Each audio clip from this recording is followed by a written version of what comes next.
யாராச்சிங்க? யாருங்க நீங்க? செந்தமிழ் கவிப்பாடும் புலவன் நான். நம்மாளா? உங்களுக்கு வந்த விஷயம் தெரிஞ்சு போச்சா? ஐயோ, 1000 பொற்காசு போச்சே, 1000 பொற்காசு போச்சே. நில்லும் நில்லும். சொல்லும் சொல்லும். அந்த 1000 பொற்காசுக்கே உமைக்கே தந்திடுகிறேன். காரணமில்லவோ? நீ அழுது புலம்பியது என் காதுக்கு கேட்டது. சரிதான், ஒட்டி கேட்பீரோ? ஒட்டி கேட்கும் பழக்கம் எனக்கு இல்லப்பா. அப்போ கண்ணமூடி சாமியிடம் புலம்புவது வந்தீரோ?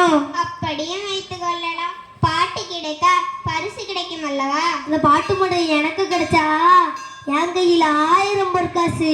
கவலைப்படாதே, அந்த பாட்டை நான் உனக்கு தருகிறேன். உங்க பாட்டை என் பாட்டுன்னு சொல்லவா? உனக்கு 1000 பொற்காசுகள் வேணுமா இல்ல வேண்டாமா? வேணும், நிச்சயமாக வேணும். உங்களுக்கு வேண்டாமா? எனக்கு வேண்டாம். நிச்சயமாக வேண்டாம். சத்தியமா? வேண்டாம். புதுசா பாட்டு எழுதி பழகுறீரோ? என் புலமை மீது உனக்கு சந்தேகம் இருந்தால் என்னை சோதித்து பார். உனக்கு திறமை எனக்கே போட்டியா? கேள்விகளை நீ கேட்கிறாயா இல்ல நான் கேட்கவா? நானே கேட்க, எனக்கு கேட்க மட்டும்தான் தெரியும். கேளும். சற்று பொறுக்கும். பிரிக்க முடியாதது என்னவோ?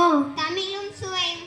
பிரியக்கூடாதது எதுகையும் மோனையும். சேர்ந்தே இருப்பது. வறுமையும் புலமையும். சேராதிருப்பது. அறிவும் கனவும்.